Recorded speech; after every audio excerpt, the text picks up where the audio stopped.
Rihlatu ilal akhirah. Perjalanan manusia dari sejak lahir, kemudian wafat, kemudian menuju alam akhirat dan segala macam yang terjadi setelah kematian. Sampai Allah masukkan kita ke dalam surga atau na'udzubillah, mungkin sebagian manusia Allah masukkan ke neraka.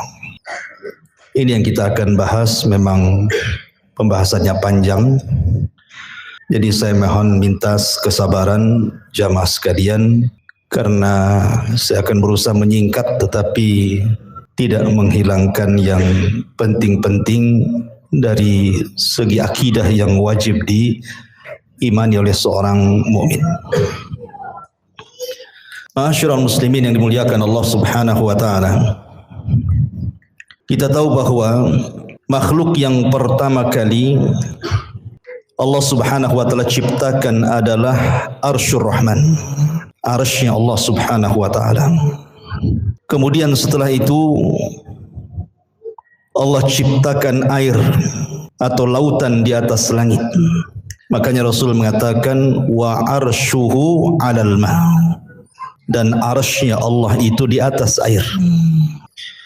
Kemudian setelah itu Allah Subhanahu wa taala ciptakan pena. Dan Allah Subhanahu wa taala katakan kepada pena atau kolam, uktub kulla syai'in ila yaumil qiyamah. Catat segala sesuatu yang akan terjadi sampai kiamat dibangkitkan. Maka kolam pun kemudian mencatat segala sesuatu yang kemudian diletakkan di sebuah papan yang disebut dengan lauh. Dan papan tersebut dijaga oleh para malaikat sehingga disebut Lauhil Mahfuz.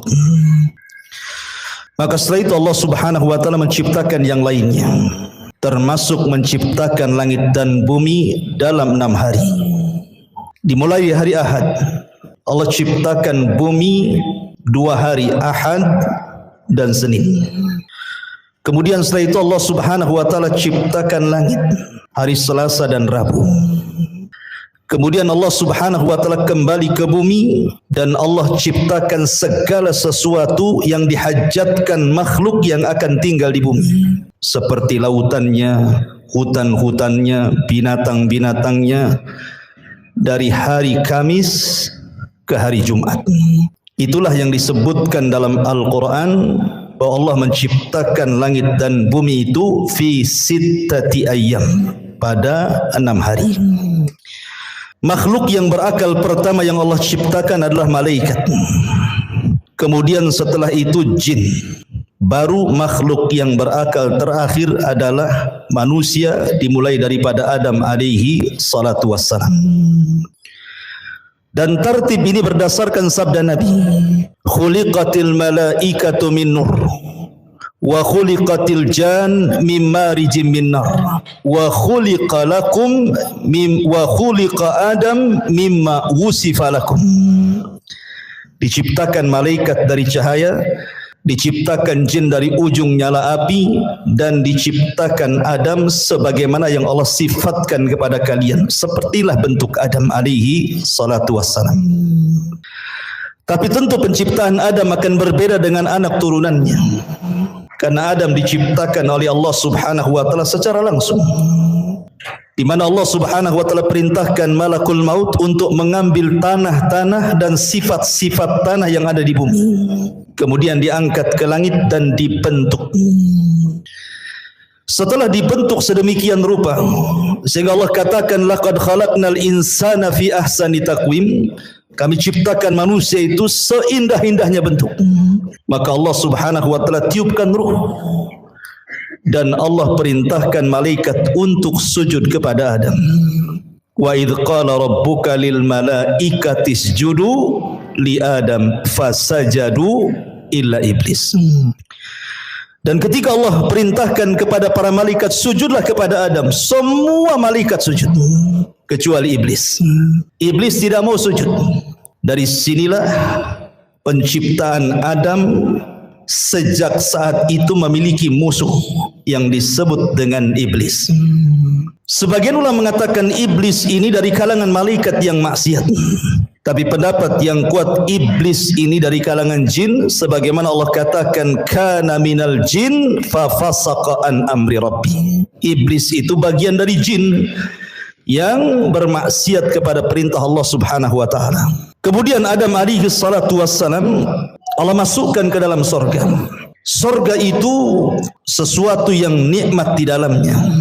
Ada kebun-kebunnya, ada tanam-tanamannya, ada rumah-rumah yang indah, istana-istana yang megah, sungai-sungai yang luar biasa. Namun karena Adam hidup sendirian, Adam ketakutan di sorga. Sehingga Allah Subhanahu wa taala kehendaki untuk menciptakan satu makhluk yang akan menemani Adam di sorga. Tidurlah Adam. Tiba-tiba Allah ambil tulang rusuk yang paling atas, yang dekat jantung, yang paling bengkok sebelah atas. Kemudian diciptakan Hawa dari tulang itu. Makanya Rasul mengatakan khuliqatil mar'atu min dila'in. Manusia, wanita itu diciptakan dari tulang rusuk yang paling atas, yang paling bengkok, yang dekat dengan jantung. Tiba-tiba Adam bangun, rupanya di sampingnya ada Hawa. Adam kaget dan mengatakan, man anti, siapa anda? Maka wanita ini mengatakan, ana Hawa. Hawa itu oksigen artinya. Kenapa disebut Hawa? Karena dicipta dari benda yang hidup. Adam itu makhluk yang hidup. Hawa tercipta dari Adam, maka disebut Hawa. Kemudian Adam mengatakan, untuk apa engkau ciptakan? Untuk apa Allah ciptakan dirimu? Hawa mengatakan, untuk menjadikan ketenangan bagimu. Dari sini Allah katakan, wa min ayatihi an khalaqalakum min anfusikum azwaja litaskunu ilaiha wa ja'ala bainakum mawaddatan wa rahmah inna fi dzalika laayatin liqaum yatafakkarun. Kalau dengar ayat ini rasanya ingat waktu kawinnya. Dan ini ayat yang biasa dibaca orang kalau menikah ya. Khutbah nikahnya mesti baca ayat ini. Wa min ayatihi, dan dari tanda-tanda kebesaran Allah, an khalaqalakum, Allah menciptakan kalian. Min, dari ciptaan ini Allah ciptakan yang lainnya azwaja, menjadi berpasang-pasangan. Untuk apa pasangan diciptakan? Litaskunu ilaiha, supaya memberikan ketenangan. Di mana suami tenang dengan istrinya, istri tenang dengan suaminya. Makanya orang yang tidak pernah menikah enggak akan tenang. Saat tenang-tenangnya pun tidak akan tenang dia. Gimana? Masak-masak sendiri kan itu. Nyuci-nyuci sendiri, gimana bisa tenang? Ya, enggak akan tenang. Dan ketenangan itu mukjizat dari Allah Subhanahu wa taala. Dengan ketenangan itu lahirlah mawaddatan wa rahmah. Timbul rasa cinta, timbul pula kasih sayang di situ. Padahal sebelumnya tidak saling mengenal. Terkadang main jodoh-jodohan saja tuh. Tapi dari sini Allah ciptakan Hawa untuk Adam supaya Adam tenang di sorga. Tapi dengan hikmah Allah Subhanahu wa taala yang Allah kehendaki, yang sudah dicatat di Lauhil Mahfuz, Adam pun harus melakukan satu maksiat di sorga. Ketika Allah Subhanahu wa taala katakan wala taqraba hadhihi syajarah, jangan dekat-dekat pohon ini. Dekat saja tidak boleh, apalagi makan. Begitu bahasa Quran. Seperti Allah mengatakan wala taqrabu zina. Dekat zina saja tidak boleh, apalagi berzina. Karena kalau sudah mendekat pasti melihat. Kalau sudah melihat penasaran. Kalau penasaran ingin pula mencicipi. Akhirnya kemudian memakannya. Ada kisah Israiliyat. Ini kisah Israiliyatnya. Kisah Israiliyat itu tidak mengapa dikisahkan, tapi jangan didustakan, jangan dibenarkan. Makanya Rasul mengatakan haditsu an Bani Israil wala haraj. Tidak mengapa kisahkan Bani Israel kalau itu tidak bertentangan dengan syariat Islam. Adam itu tidak memakan buah sampai habis, tidak. Dia hanya nyicipi sedikit saja. Ketika kemudian sampai di tenggorokan, Adam ingat, maka keselaklah Adam. Makanya setiap laki-laki pasti ada hulkumnya di sini. Ada yang benjolan di sini kan? Ya, itu karena Adam keselak katanya. Keselak buah itu di sini, buah khuldi. Adapun Hawa habis pula dia. Wah, beda pula laki-laki dengan perempuan. Biasanya perempuan agak rakus ya. Habis dia. Dengan sebab itulah maka Allah Subhanahu wa taala uji Hawa dengan keluar darah haid. Dari situlah maka keturunannya para wanita pasti setiap bulan akan keluar darah haid. Ini kisah Israiliyat. Maka kemudian Allah Subhanahu wa taala murka. Kemudian Allah Subhanahu wa taala usir Adam, Hawa dan iblis. Dan Allah katakan kulnah bitu minha jami'ah. Keluar kalian semua dari sorga. Hei Adam, hei Hawa, hei iblis, keluar. Fa imma ya'tiyannakum minni hudan fala khaufun alaihim walahum yahzanun. Kelak setelah kalian bertiga di bumi, kami akan turunkan petunjukku. Maka siapa yang mengikuti petunjukku tidak akan merasa takut dan tidak akan bersedih hati. Dalam ayat yang lain, fala yadhillu wala yashqa. Tidak akan tersesat dan tidak mungkin celaka. Dengan takdir Allah, iblis diturunkan di lautan, Adam diturunkan di Sri Lanka, dan Hawa diturunkan di Jeddah. Maka iblis membuat istananya di atas air. Kemudian Adam harus berjalan entah berantah ke mana. Begitu juga Hawa, tidak dijelaskan waktunya. Tiba-tiba kemudian keduanya berjumpa di Muzdalifah.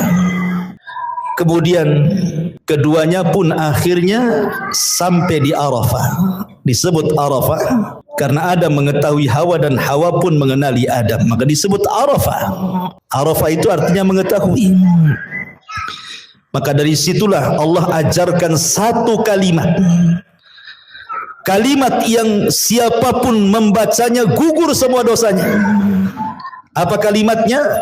Rabbana zalamna anfusana wa illam taghfir lana wa tarhamna lanakunanna minal khasirin. Inilah kalimat yang pertama diucap di kolong langit. Adam dan Hawa diajarkan kalimat ini. Fatalaqqa Adam min rabbihi kalimat. Rabbana zalamna anfusana ya Rabb. Kami telah mendolimi diri-diri kami. Kalau engkau tidak merahmati dan tidak mengampuni dosa kami, tentu kami termasuk orang-orang yang merugi. Maka Adam dan Hawa pun Allah ampuni dosa-dosanya. Kemudian keduanya diizinkan untuk masuk ke haram. Maka Adam pun menetap di tempat yang di situ dibangun Ka'bah hari ini. Itulah tempat pertama di bumi Allah diibadahi oleh manusia. Disitulah Adam beribadah bersama Hawa. Kemudian Allah Subhanahu wa taala takdirkan Adam berhubungan dengan Hawa. Dari sini anak turunan Adam penciptaannya berbeda. Sebagaimana hadis Abdullah ibn Mas'ud radhiyallahu anhu. Ketika Allah Subhanahu wa taala menciptakan manusia, pertama kali Allah pertemukan air sperma. Kemudian masuk ke rahim perempuan. Maka 40 hari menjadi segumpal nutfah sperma. Kemudian 40 hari berikutnya menjadi segumpal darah. Kemudian 4 hari berikutnya menjadi segumpal daging. Kemudian terangkailah badan manusia. Artinya kalau sudah 4 bulan sudah berbentuk tuh. Mana kepalanya, mana tangannya, mana badannya, mana kakinya. Di WSG pun tahu kelaminnya sekarang. Disitulah Allah tiupkan ruh lewat para malaikat. Dan Allah perintahkan malaikat itu tiupkan ruh kepada janin itu. Kemudian catat rizkinya, catat amalannya, catat ajalnya, catat su'ul khotimah dan husnul khotimahnya. Maka setelah 9 bulan maka lahirlah janin tersebut menjadi manusia. Hawa melahirkan 20 kali dan setiap lahiran selalu kembar. sehingga putra Adam berjumlah 40, 20 laki-laki dan 20 perempuan. Kemudian setelah anak-anak Adam kemudian besar, kita tahu bahwa tujuan diciptakan manusia itu disebut khalifah. Karena Allah yang mengatakan, inni ja'ilun fil ardi khalifah. Apa sih khalifah itu? Khalifah itu artinya yakhlufu ba'duhu ba'dha. Artinya manusia ini makhluk yang bergenerasi. Meninggal generasi pertama, lahir generasi kedua. Meninggal generasi kedua, lahir generasi ketiga, dan begitu seterusnya. Itu disebut khalifah. Sehingga Adam harus punya keturunan, karena Adam tidak mungkin hidup selamanya. Anak-anaknya pun tidak mungkin hidup selamanya. Makanya Allah syariatkan kepada anak-anak Adam untuk menikah, tetapi dengan cara silang, di mana masing-masing kembaran tidak boleh menikah dengan kembarannya, tetapi disilangkan dengan kembaran orang lain. Maka anak terbesar Qabil dan adiknya Habil diperintah untuk menyilang. Tiba-tiba Qabil terfitnah oleh iblis. Iblis datang kepada Qabil, mewaswasi Qabil, karena selama ini iblis berusaha untuk menggoda Adam dan Hawa. Adam dan Hawa sudah kapok, tidak mungkin digoda lagi. Cukuplah godaan terjadi di sorga, sehingga iblis tidak bisa menggoda Adam dan Hawa. Akhirnya yang digoda adalah anak turunannya. Datang kepada Qabil dan mengatakan, jangan mau. Itu kembarannya si Habil itu jelek, kembaranmu cantik. Ngapain kau dapat jelek, bagus dapat yang cantik. Dari sini kita tahu tabiat laki-laki itu suka yang cantik. Kalau perempuan ganteng itu bonus, yang penting kaya, ya kan, cukup gitu ya. Kalau perempuan, kalau laki-laki yang penting cantik walaupun kere. Akhirnya kemudian Qabil menolak, seolah-olah ini putusan bapaknya, bukan putusan Allah. Adam bukan ayah yang diktator. Dia berdoa kepada Allah untuk mencari solusi. Maka Allah Subhanahu wa taala perintahkan keduanya untuk berkurban. Dan Allah katakan, watslu alaihim naba abnai adam bil haqq idh qarraba qurbanan fatuqbila min ahadihima wa lam yutaqabbal minal akhar. Ya Muhammad, bacakan kepada mereka tentang kisah dua putra Adam yang dua-duanya berkorban untuk memperebutkan pasangannya. Allah terima salah satunya dan Allah tolak yang lainnya. Yang ditolak korbannya adalah Qabil, yang diterima korbannya adalah Habil. Qabil marah dan mengatakan, la aqtulannak, saya akan bunuh kamu. Karena Habil mewarisi sifat Adam. Dia mengatakan, la imbasatta yadaka litaqtulani ma ana bibasiti yadiya ilaika liaqtulaka inni akhafullah. Kalau engkau hendak membunuhku silakan, tapi aku tidak akan membunuhmu karena aku takut kepada Allah Subhanahu wa taala. Betul, Qabil berhasil membunuh Habil.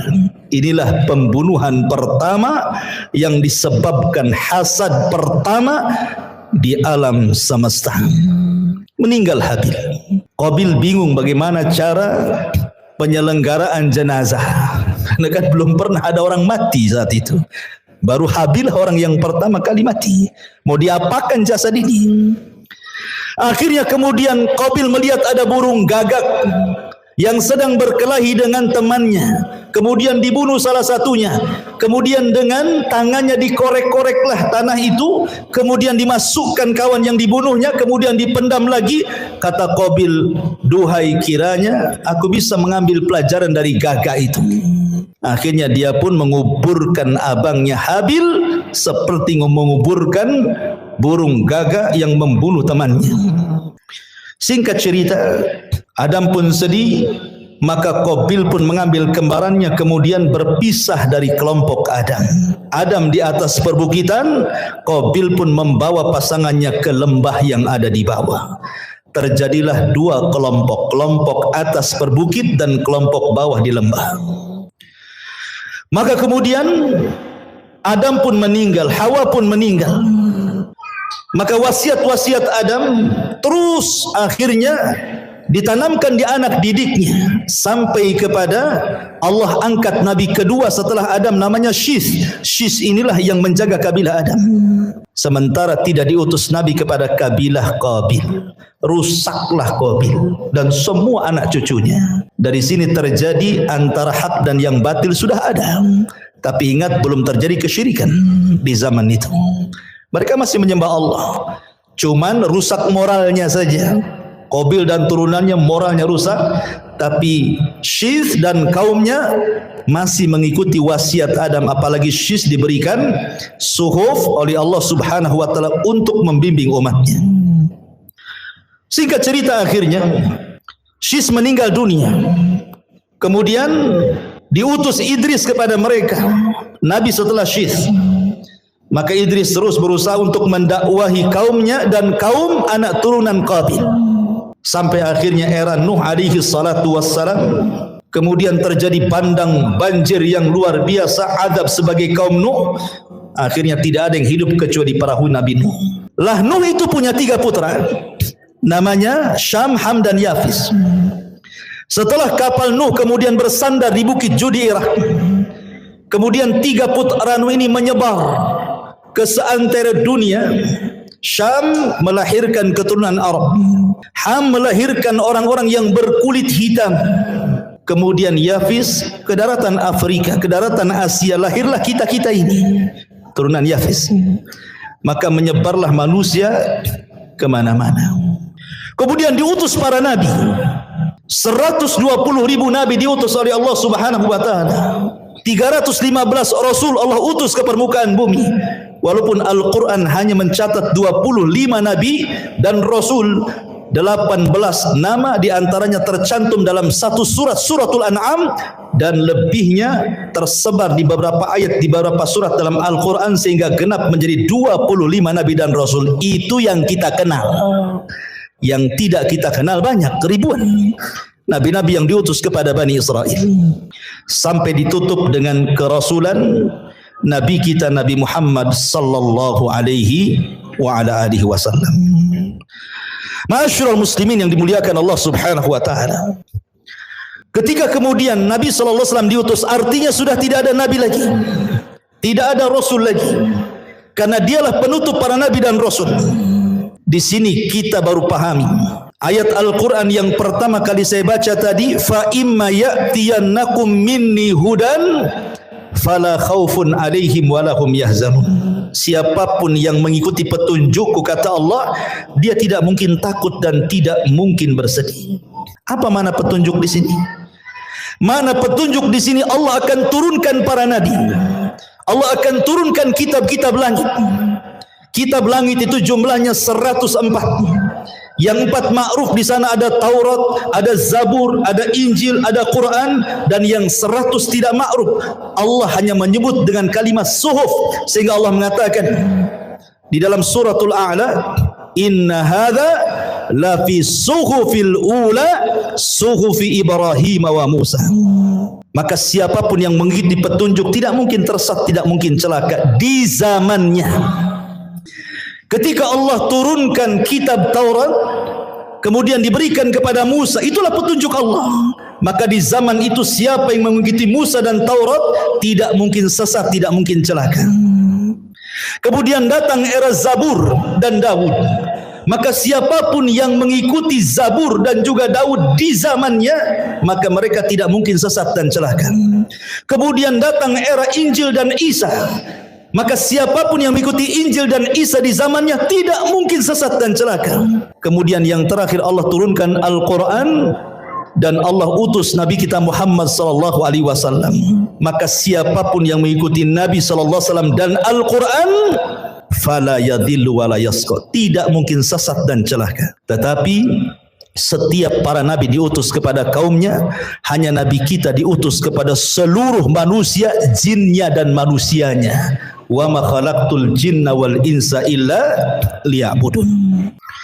Ma'asyiral muslimin yang dimuliakan Allah subhanahu wa ta'ala, kondisi manusia, Allah subhanahu wa ta'ala berfirman dalam Al-Quran, inna sya'yakum lasyatta. inna sa'yakum lasyatta.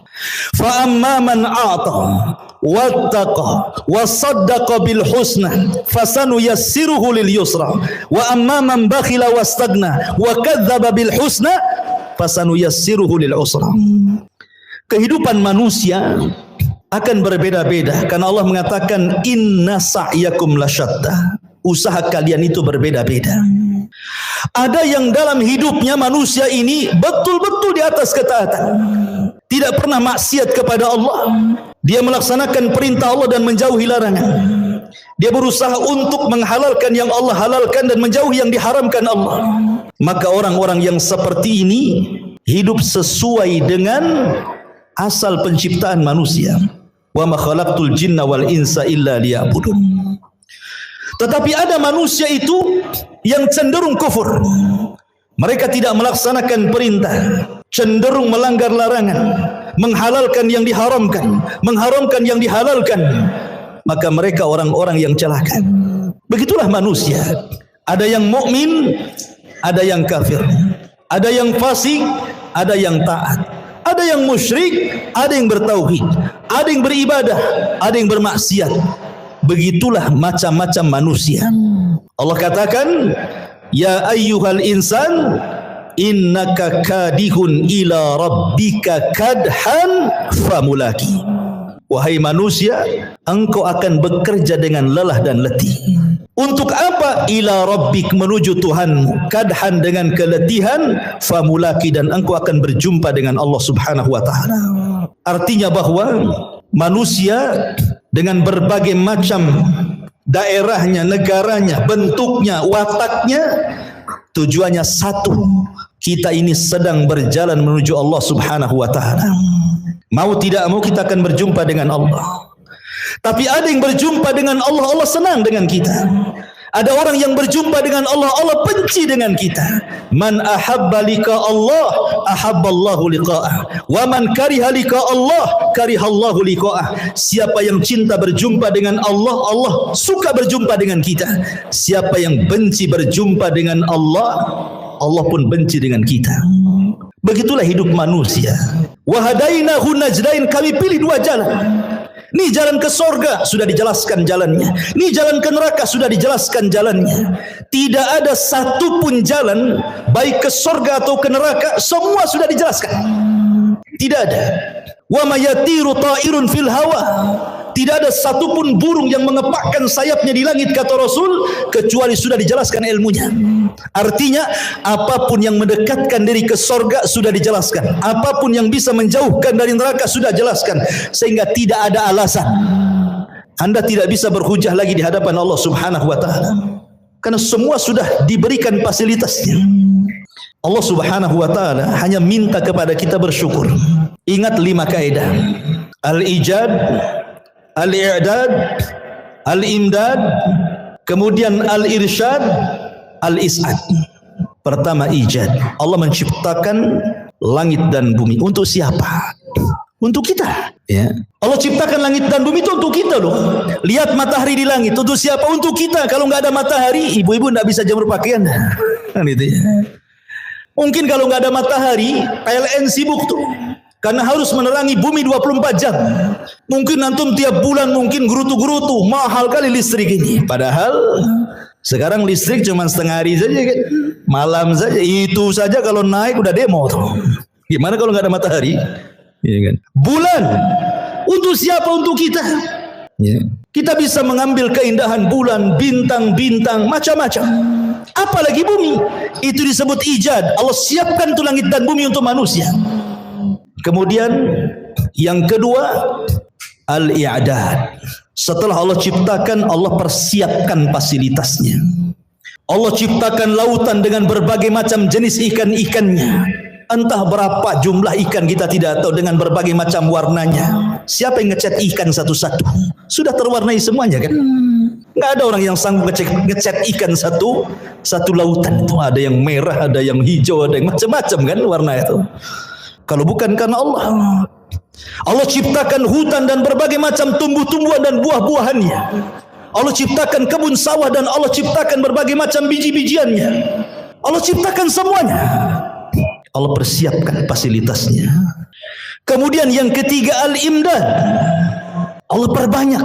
Satu pohon mangga buahnya mungkin ada 100-200 mangga. Dari 300 atau 400 mangga yang di satu pohon itu kan semua ada bijinya tuh. Kalau seandainya dari 100 buah mangga di satu pokok mangga ini bijinya ditanam semuanya, dari satu tumbuh 200. Ya kan? Bahkan ada satu buah itu bijinya ratusan tuh. Seperti buah apa tuh? Yang ratusan itu. Delima kan, coba. Satu pohon delima nih, buahnya kan banyak. Ini satu buah saja kalau tertanam semua bijinya tumbuh macam-macam delima. Itu artinya Allah tidak putus pohon sampai di situ. Ada generasi pohon yang jauh lebih banyak lagi dari turunannya. Itu namanya al-imdad. Allah tidak akan putus nikmatnya. Ikan, satu ikan lahir anaknya ratusan ikan. Dari ratusan ikan lahir lagi ribuan ikan. Nggak akan terputus. Itu namanya imdad. Allah tidak akan memutus nikmat. Kemudian setelah itu yang keempat al-irsyad. Allah arahkan manusia mana ikan yang bisa dimakan, mana yang tidak, mana buah yang bisa dimakan, mana yang tidak, mana daun-daunan yang bisa dilalap, mana yang tidak, mana yang bisa dijadikan obat, mana yang tidak, mana yang mengenyangkan, mana yang tidak.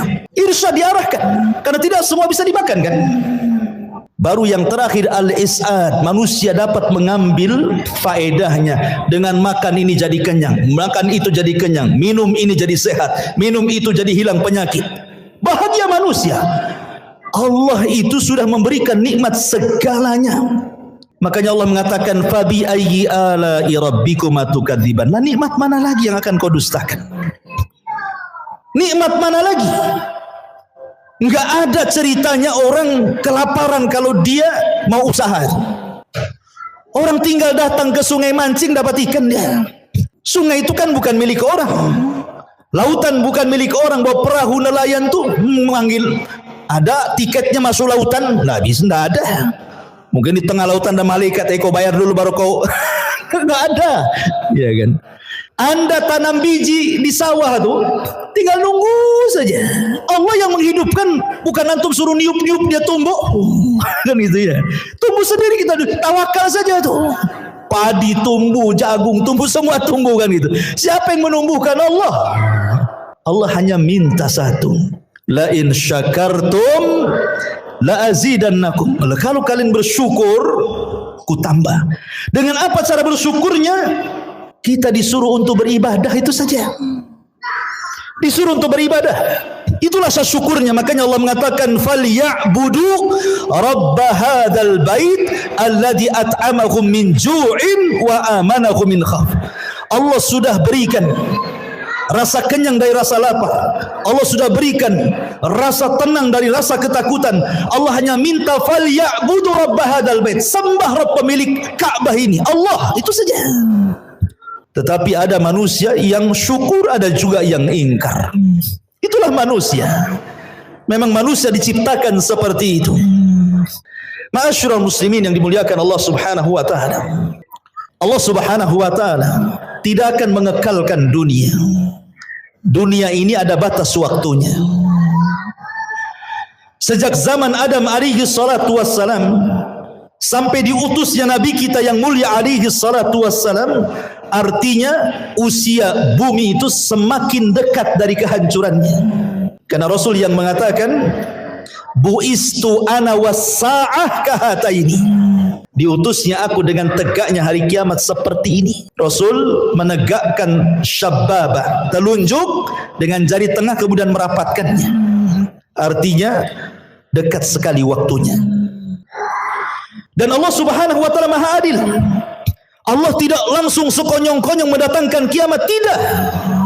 Allah tidak mendatangkan kiamat langsung tiba-tiba digempakan satu dunia, tidak. Allah itu adil, rahim kepada hamba-hambanya.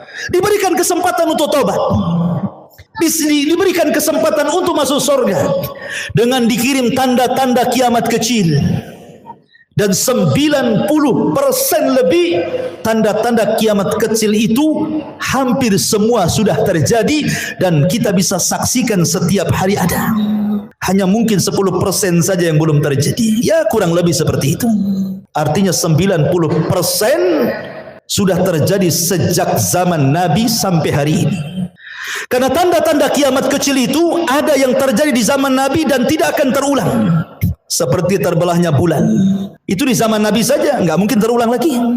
Ya. Kemudian diutusnya Rasul dan meninggalnya Nabi sekali saja, nggak mungkin Nabi dihidupkan lagi. Tapi ada tanda-tanda yang terus dari zaman Nabi sampai hari ini akan terulang.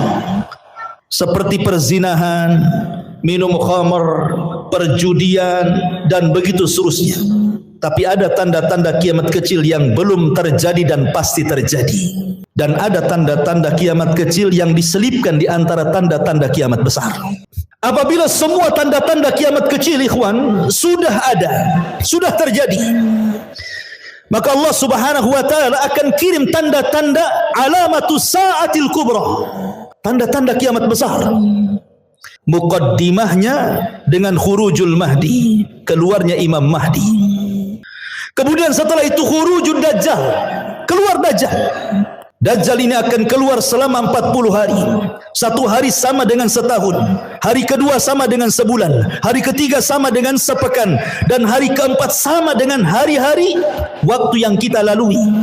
Sampai sahabat bertanya Rasul, yang satu hari bagikan satu tahun cemana solatnya?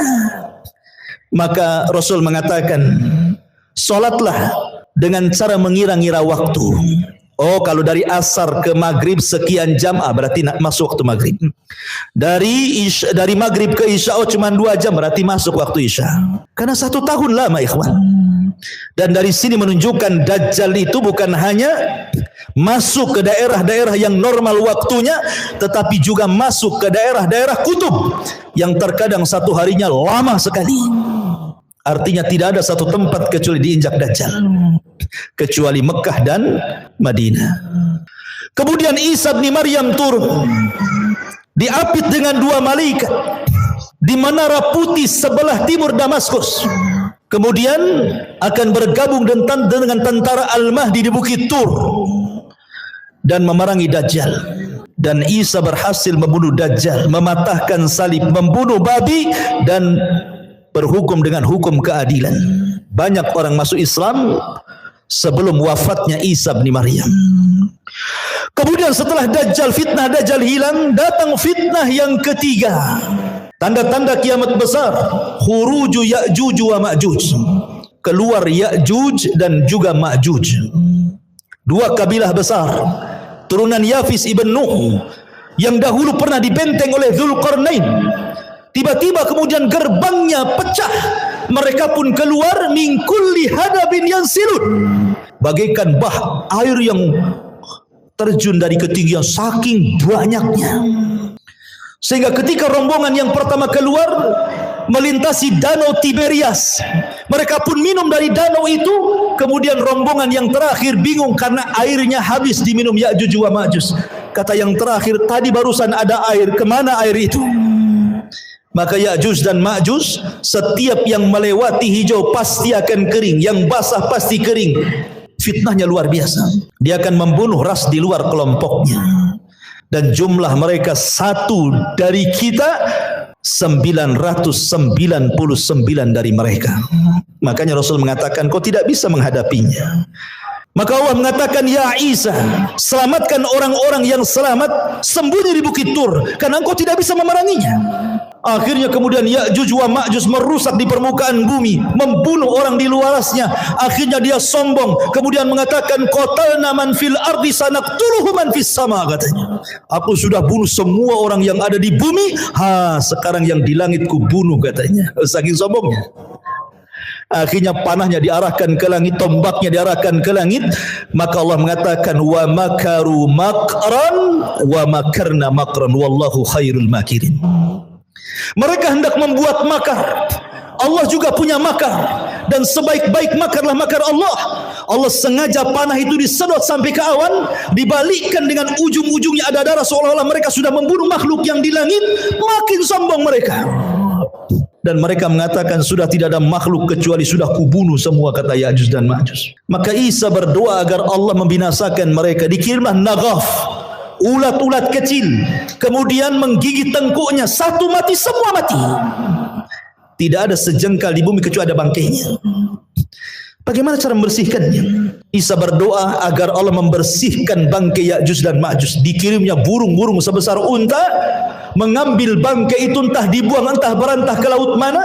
Akhirnya bumi bersih, kemudian Allah hujani sehingga bumi semakin bersih, dan Allah berikan keberkahan bumi sebagaimana awal penciptaan bumi sampai buah delima.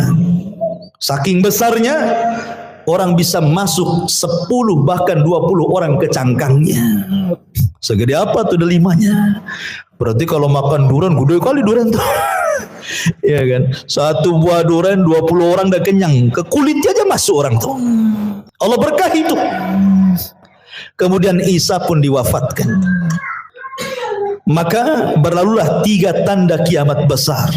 Khurujud Dajjal, nuzulu Isa, khuruju Ya'juj wa Ma'juj.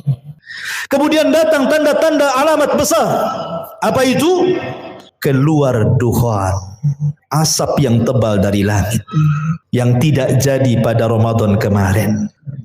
Ini dukhan. Dukhan ini alamat tanda kiamat besar. Dan itu tanda-tanda langit, bukan tanda-tanda bumi.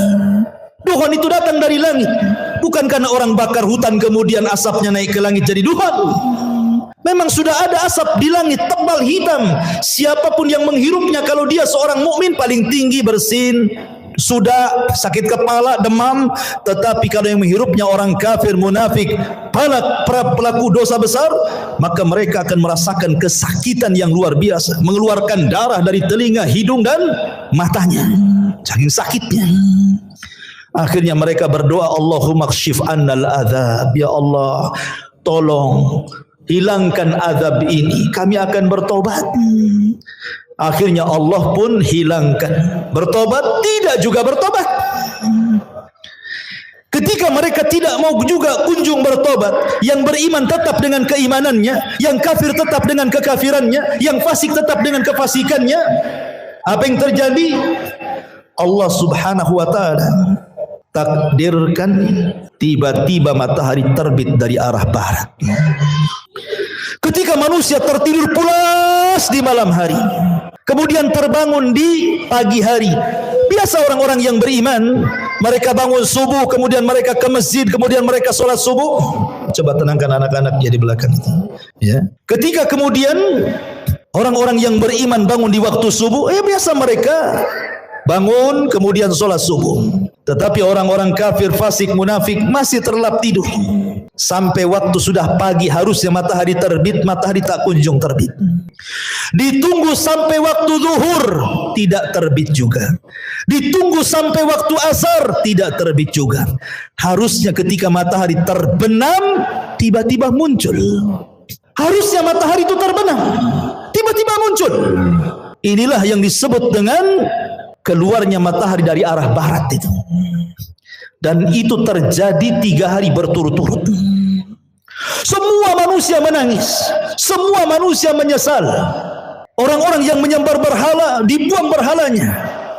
Apa manfaat membuang berhala? Ustadz sudah resign, tidak jadi ustadz lagi, karena percuma berdakwah. Tobat sudah ditutup. Karena pintu tobat itu akan diterima di 2 waktu. Pertama, nyawa belum sampai di tenggorokan. Yang kedua, matahari sudah belum terbit dari arah barat. Kalau sudah nyawa di tenggorokan, matahari terbit dari arah barat, maka Allah mengatakan, la yanfa'u imanukum, tidak akan bermanfaat iman kalian. Tidak akan bermanfaat iman kalian. Lalu apa gunanya bertobat? Maka kemudian setelah 3 hari, Allah munculkan dabatun minal ardh, binatang yang muncul dari perut bumi bisa bicara. Dalam hadis yang lemah, ada yang mengatakan kisah Israiliyat, tangan kanannya memegang stempel Nabi Sulaiman dan tangan kirinya membawa tongkat Nabi Musa. Setiap berjumpa dengan orang mukmin distempel dahinya, bercahaya mukanya. Setiap berjumpa dengan orang kafir dipukul dengan tangan kiri dengan tongkat Musa, gosong semua wajahnya. Dari situ hilang nama, yang ada hanya kalimat mukmin dan kafir. Dan tidak tersinggung kalau ada orang dikatakan mau kemana min, mau ke pasar fir, nggak tersinggung. Kalau sekarang tersinggung, orang kafir kita kafirkan saja, orang Islam tersinggung. Jangan dibilang kafir, bilang non muslim katanya. Kan itu ya. Nanti di akhir zaman loh, orang mukmin mengkafir-kafirkan orang kafir, nggak tersinggung. Kenapa pula orang sekarang tersinggung? Kan gitu kan, aneh gitu ya. Kafir itu ada bahasanya dalam Quran, lam yakunil ladzina kafaru. Siapa kafaru? Min ahlil kitab, orang Yahudi dan Nasrani. Kalau Allah katakan Yahudi kafir, kita katakan kafir. Kalau katakan Nasrani kafir, kita katakan kafir. Harus dikatakan apa lagi? Allah yang mengatakannya, kita kan hanya mengikuti apa yang Allah katakan. Kecuali kalau Allah tidak kafirkan, Anda kafirkan, nah itu jangan. Kok Anda ini masuk ke khawarij namanya, mengkafir-kafirkan yang bukan orang kafir, akhirnya sampai mengebom sana sini jadinya. Itu manhaj takfir, tidak boleh ya. Maka setelah kemudian tidak ada satupun manusia kecuali stempel oleh dabatul ar ini, binatang yang melata yang bisa bicara ini. Binatang ini tidak membunuh, dia hanya menstempel-stempel saja. Kemudian binatang ini pergi entah berantah, hilang. Kan ini tanda-tanda kiamat. Setelah itu kemudian muncul tanda-tanda yang keberapa? Yang ke-7. Pertama, Dajjal. Kedua, turunnya Isa. Ketiga, munculnya Ya'juj dan Ma'juj. Keempat, asap tebal dari langit Tuhan. Kelima, terbit matahari dari arah barat. Keenam, munculnya binatang yang melata yang keluar dari perut bumi dan bisa bicara dan menstempel manusia. Ketujuh, terjadi gempa besar dari arah timur yang bukan hanya merobohkan satu desa, satu negara dirobohkan gara-gara gempa itu. Kemudian yang ketujuh yang kedelapan, gempa dari arah barat. Setelah gempa dari arah timur, dari arah barat pula gempa. Negara-negara jatuh gara-gara gempa itu. Kemudian yang ke-9, terjadi gempa besar di Jazirah Arab. Inilah yang disabdakan Nabi SAW, khasfun bil masyriq wa khasfun bil maghrib wa khasfun bi jaziratil Arab. Gempa dari arah timur, gempa dari arah barat, gempa dari Jazirah Arab. Dan yang terakhir, khurujun nar, munculnya larva, munculnya api yang besar keluar dari perut Aden Yaman dan keluar dari negeri Hijaz. Kemudian api ini bergabung di antara dua tempat ini, menggiring manusia satu dunia, kemudian mengarahkan mereka ke negeri Syam. Api ini tidak membakar manusia, tapi dia membakar yang lainnya, karena tugasnya menggiring manusia sampai ke Syam. Setelah di Syam inilah yang disebut dengan Ardul Mahsyar, bumi perkumpulan manusia satu dunia di situ. Kemudian Allah kirim angin yang sepoi-sepoi, yang dingin banget angin ini. Angin ini masuk ke ketiak-ketiak orang yang masih punya iman walaupun sebiji dzarah. Kemudian Allah cabut nyawanya sehingga tidak ada yang beriman lagi di permukaan bumi. Disinilah Nabi SAW mengatakan, la taqumu sa'ah illa ala syiraril khalqi. Tidak mungkin tegak hari kiamat kecuali orang-orang yang hidup di permukaan bumi, tersisa orang-orang kafir. Orang yang beriman tidak akan merasakan kiamat karena sudah mati semua. Yang merasakan kiamat itu orang kafir. Yang Allah katakan yauma, pada hari ketika yanfukhu nafkhatan, di mana Allah Subhanahu wa taala memerintahkan malaikat Israfil untuk meniupkan sangkakala pertamanya. Apa yang terjadi? Idza zulzilatil ardu zilzalaha. Ketika tiupan itu ditiup oleh Israfil, maka satu bumi akan digempakan. Wa idzal biharu fujjirat, maka semua air lautan ditumpahkan ke daratan. Wa idzan nujumun tasharat, semua bintang-bintang akan dijatuhkan. dan semua gunung-gunung akan tercabut dari pasaknya, kemudian bergeser dari tempatnya, kemudian diterbangkan seperti kapas, ka'asfin ma'kul, seperti kapas, kemudian dibenturkan di langit, kemudian dikembalikan ke bumi, hanya tinggal tanah, debu, sehingga Allah mengatakan kal ihnil manfush, seperti kapas kalau diletakkan di kipas tuh terbang ke sana-sana. Itulah gunung. Berapa hari penghancuran seperti ini. Lah ketika terjadi kiamat, penghancuran alam semesta, maka Allah Subhanahu wa taala membuka seluruh pintu langit. Wa futihatis sama fakanat abwaba. Pintu langit dibuka semua. Semua malaikat keluar dari langit-langit itu. Karena langit akan digulung seperti kita menggulung kertas. Maka ketika betul-betul terjadi kiamat, Allah wafatkan semua para malaikat, Allah wafatkan semua jin, dan Allah wafatkan semua manusia. Tidak ada yang tersisa kecuali yang Allah Subhanahu wa taala izinkan untuk tidak dihancurkan pada hari kiamat. Seperti arsy, seperti kursi, seperti lauhil mahfud, seperti roh, seperti tulang ekor manusia, tidak dihancurkan, tapi semua dihancur-hancurkan. Berapa lama? Hadis Abu Hurairah radhiyallahu anhu mengatakan 40, tanpa menyebut 40 tahun, 40 bulan, 40 hari. Pokoknya 40 lah kata Abu Hurairah. Ya bisa 40 hari kehancuran alam semesta, bisa 40 bulan, bisa juga 40 tahun. Karena ketika Abu Hurairah ditanya, ya Abu Hurairah, apakah 40 hari? Fa'abaitu, aku enggan menjawabnya. Apakah 40 bulan? Fa'abaitu, aku enggan menjawabnya. Apakah 40 tahun? Fa'abaitu, aku pun enggan menjawabnya. Pokoknya 40 lah kan itu. Itu antara tiupan sangkakala pertama ke tiupan sangkakala kedua. Hancur semua alam semesta ini. Hancur semuanya. Inilah yang disebut dengan kiamatul kubra, kiamat besar. Ada kiamat kecil, ada kiamat besar. Kiamat kecil apa? Idza mata ahadukum qamat qiyamatuhu. Kalau salah seorang di antara kalian mati, itulah kiamatnya. Tapi kalau kiamat besar bukan satu dua orang mati, semua mati. Jinnya mati, malaikatnya mati, manusianya mati. Yang meniup sangkakala pun mati. Malaikat maut pun mati. Malaikat maut aja ikut mati. Ketika malakul maut datang kepada Allah Azza wa Jalla, Allah mengatakan, man abqait, siapa yang kau sisakan, kau tidak cabut nyawanya? Kata malaikat maut, tinggal Jibril, Mikail, Israfil. Kata Allah, cabut semuanya. Maka Jibril dicabut nyawanya, Israfil dicabut, Mikail dicabut.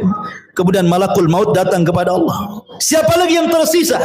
Kata malakul maut, tidak ada ya Rabb illa abdukal fakir, kecuali hambamu yang fakir. Oh kalau gitu mut, mati kamu katanya. Mati juga dia. Ya. Maka ketika 40, di angka 40 terjadi kehancuran yang luar biasa itu, sudah tidak ada makhluk yang berakal lagi. Bumi sudah hancur, langit sudah hancur, semua sudah hancur. Apa yang terjadi?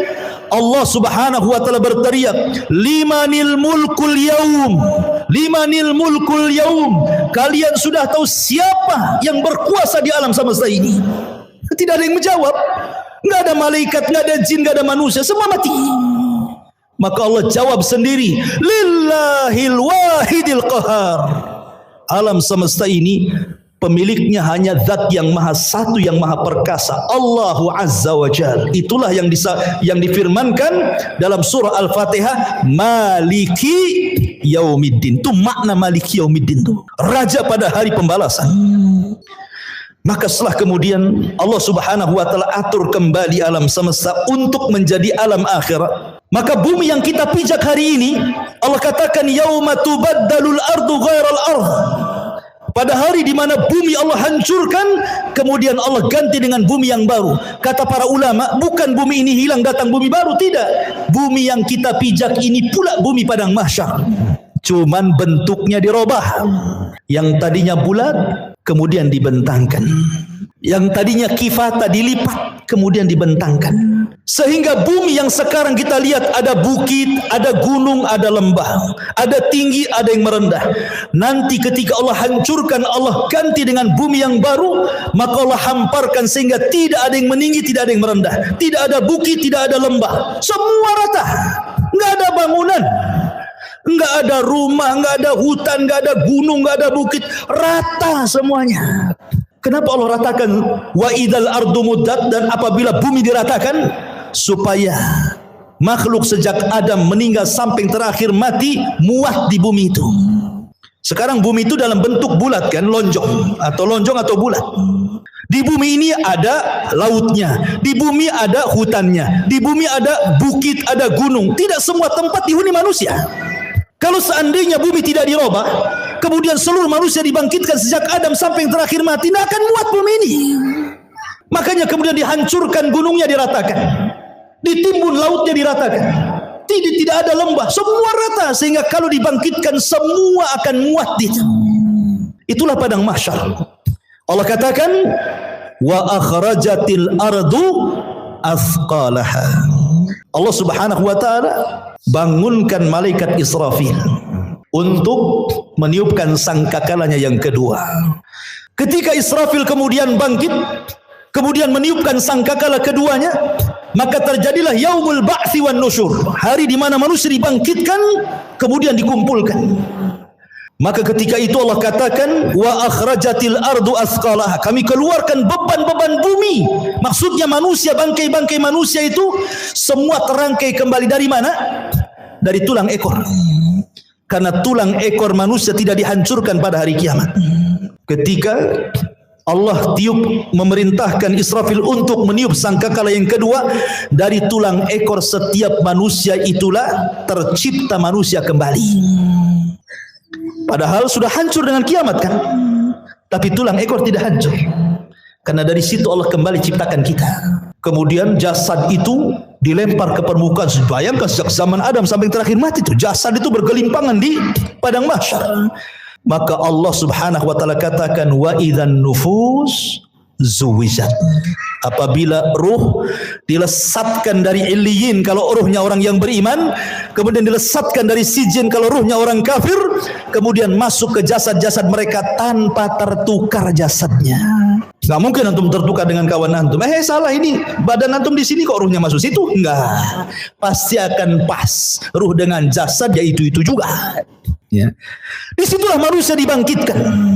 Ketika manusia dibangkitkan, orang-orang kafir ini digambarkan dalam surah Yasin. Ya wailana man ba'atsana mim marqadina, katanya. Duhai celaka kami, siapa yang membangunkan kami dari tidur-tidur kami ini? Maka mereka digambarkan seperti apa? Seperti larang. Al-qari'atu mal qari'ah wa ma adraka mal qari'ah. Yauma yakunun nasu kal farashil mabthus. Seperti laron. Antum tahu laron? Laron ini kalau ada lampu, maka dia akan mengejar lampu. Dan mereka terbangnya tidak ada aturan, sehingga karena tidak ada aturan diterjang kawannya. Besoknya jatuh semua, sayapnya tak kemana-mana. Begitulah kondisi manusia pada hari kiamat. Orang-orang kafir yang ke barat lari ke timur, yang dari timur lari ke barat, yang selatan lari ke utara. Mereka tidak ada tujuan seperti larang. Yauma yafirrul mar'u min akhihi wa ummihi wa abihi wa sahibatihi wa banihi likulli imri'in yauma idzin sya'nun yughni. Di mana orang lari dari saudaranya, lari dari ibu bapanya, lari dari pasangan dan anak-anaknya. Semua manusia sibuk dengan sendirinya, kecuali orang-orang yang beriman. Dibangkitkan tidak lari. Di sampingnya sudah ada pasangan istri, suaminya, anak, ibu, kakek, semua. Walladzina amanu wattaba'athum walladzina amanu, dan orang-orang yang beriman, wattaba'athum dzurriyyatuhum biimanin, kemudian keimanan diikuti oleh keluarganya, alhaqna bihim dzurriyyatuhum, maka kami kumpulkan keluarga yang beriman di satu tempat. Ketika orang-orang yang beriman ini melihat orang-orang kafir lari ke sana kemari, maka mereka hanya mengatakan hadza ma wa'adar rahman wa sadaqal mursalun. Inilah janji dari Allah Ar-Rahman dan benarlah ucapan para nabi. Ma'asyiral muslimin yang dimuliakan Allah Subhanahu wa taala. Ketika itulah baru ada penyeru di tengah-tengah padang mahsyar, kemudian barulah manusia tertuju kepada satu suara. Kepada satu suara.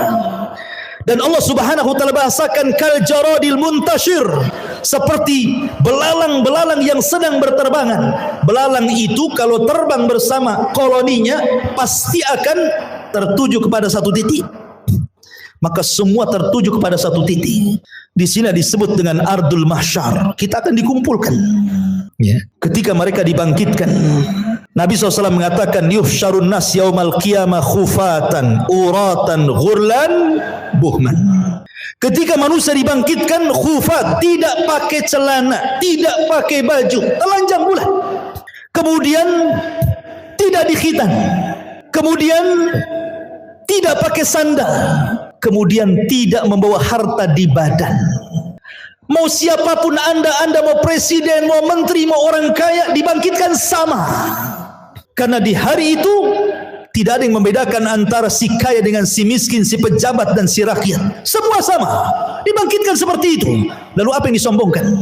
Di padang mahsyar itu macam-macam harus yang dibangkitkan. Ada yang dibangkitkan kecil sekali, sehingga dia harus terseok-seok dengan orang-orang yang besar, hampir terinjak kakinya. Mereka lah orang-orang yang sombong di dunia. Allah bangkitkan seperti zarrah di akhirat, seperti kecil, seperti semut di tengah-tengah orang besar, sehingga terseok-seok harus menghindari larinya kaki orang tuh. Ya, di dunia dia merasa besar, sombong. Di akhirat Allah kecilkan.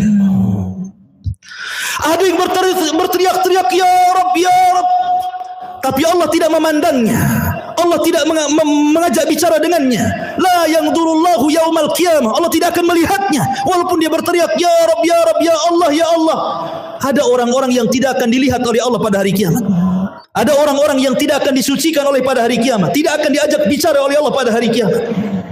Ada orang-orang yang lari, tetapi mereka berjalan dengan kepala kakinya di atas. La haula wala quwata illa billah. Bagaimana caranya? Allahu a'lam. Allah atas segala sesuatu maha mampu menjalankan orang dengan kepalanya kakinya di atas. Ada orang-orang yang berjalan dengan buta, sehingga dia mengatakan, ya Rabbi lima hasyartani a'ma wa qad kuntu basira. Ya Rabb, di dunia aku melihat, kenapa di sini buta, katanya. Macam-macam orang itu di padang mahsyar itu, ikhwan. Karena orang dibangkitkan itu ala ma mata alaih, sebagaimana kematiannya. Ada ketika di dunia dia menusuk-nusuk untuk bunuh diri, maka ketika dibangkitkan di tangannya sudah ada pisau sedang menusuk-nusuk badannya. Ya, bayangkan, manusia dibangkitkan itu macam-macam bentuknya. Baru kemudian manusia dikumpulkan di satu tempat. Disinilah terjadi faslul qadha. Yang pertama kali faslul qadha, di mana Allah Subhanahu wa taala akan membentangkan mahkamah peradilan di tengah-tengah manusia. Dan yang pertama kali diadili adalah para nabi. Para nabi, ikhwan, diadili dulu. Dengan cara apa? Para nabi dikumpulkan umatnya. Nuh bersama umatnya, Nabi Saleh bersama umatnya, Nabi Syuaib bersama umatnya, semua para nabi bersama umatnya. Kemudian Allah akan berkata kepada umatnya, ya umat Nuh, sudahkah Nuh menyampaikan risalahnya? Orang-orang kafir dari umat Nuh mengatakan, ya Rabb, Nuh tidak pernah menyampaikan risalah kepada kami. Mereka hendak berdusta. Kemudian Allah mengatakan, ya Nuh, lihat, engkau belum pernah menyampaikan risalahku kepada mereka. Kenapa kau tidak sampaikan? Maka Nuh mengatakan, ya Rabb, aku sudah sampaikan. Kalau engkau tidak percaya, aku punya saksi. Maka Allah mengatakan, kalau begitu datanglah saksi. Maka Nuh alaihi salatu wassalam meminta kepada Rasul kita Muhammad sallallahu alaihi wasallam untuk menjadi saksi bahwa Nuh sudah menyampaikan risalahnya. Maka Allah panggil Rasul kita Muhammad sallallahu alaihi wasallam, ya Muhammad, kenapa kok mau jadi saksi kepada Nuh alaihi salatu wassalam? Bukankah usiamu dengan usia Nuh terpaut jauh dan engkau tidak hidup di zaman Nabi Nuh? Bagaimana kau akan jadi saksi mereka? Maka Rasulullah SAW mengatakan, ya Rabb, ya aku tidak hidup di zaman Nabi Nuh, tetapi aku yakin bahwa Nuh sudah menyampaikan risalahnya. Maka Allah mengatakan, apa yang membuat anda yakin bahwa Nuh menyampaikan risalahnya? Maka Rasul mengatakan, karena engkau yang bicara seperti itu, ya Rabb. Kemudian Rasul membacakan surah Nuh. Engkau yang ngomong dalam Al-Quran bahwa Nuh sudah menyampaikan risalahnya. Maka Allah mengatakan, shadaqta, benar engkau. Wa kadzabu haula, dan mereka sudah berdusta. Kemudian berpindah kepada nabi berikutnya sampai di akhir dengan Isa bin Maryam, nabi yang terakhir dari nabi-nabi Bani Israel. Inilah isyarat bahwa nabi akan menjadi saksi bagi seluruh para nabi. Ketika nabi hendak rindu ingin mendengar Al-Quran, yang dipanggil siapa? Abdullah bin Mas'ud. Abdullah bin Mas'ud, bacakan, Iqra alayya Al-Quran, baca untukku Quran. Kata Abdullah bin Mas'ud, ya Rasulullah, aqra'u alaika al-Quran wal Quranu unzila ilaika? Rasul, apakah saya harus membaca Quran sementara Quran turun kepadamu? Oh tidak. Kata Rasul, Iqra, baca, saya ingin mendengarkan suaramu. Maka kata Abdullah bin Mas'ud, baik. Akhirnya Abdullah bin Mas'ud membaca suratun Nisa sampai kepada ayat. Apa ayatnya? Hatta idza ji'na min kulli ummatin bisyahid wa ji'na bika ala haula'i syahida. Bagaimana ya Muhammad kalau tiap-tiap umat itu mendatangkan saksi-saksinya, kemudian engkau menjadi saksi mereka? Maka Nabi SAW kemudian menangis dan mengatakan, ya Abdullah, hasbuka, hasbuka, cukup, cukup. Maka Abdullah bin Mas'ud melihat Rasul menangis sehingga membasahi janggutnya. Rasul akan menjadi saksi bagi setiap umat dan setiap nabi. Setelah para nabi kemudian dimintai pertanggungjawabannya, barulah Allah Subhanahu wa taala mengarah kepada umatnya, kepada kita semuanya. Baru Allah Subhanahu wa taala bertanya kepada kita. Disitulah yang disebut dengan al-ardu. Ard. Apa itu ard? Allah Subhanahu wa taala akan tampakkan kepada kita perbuatan kita di bumi, Allah tampakkan di akhirat. Allah tampakkan tuh. Ya. Kemudian Allah Subhanahu wa taala memberikan catatan kepada hamba, setiap hamba itu diberikan catatan. Kalau Allah mengatakan Iqra kitabak, baca bukumu, maka dia pun membaca.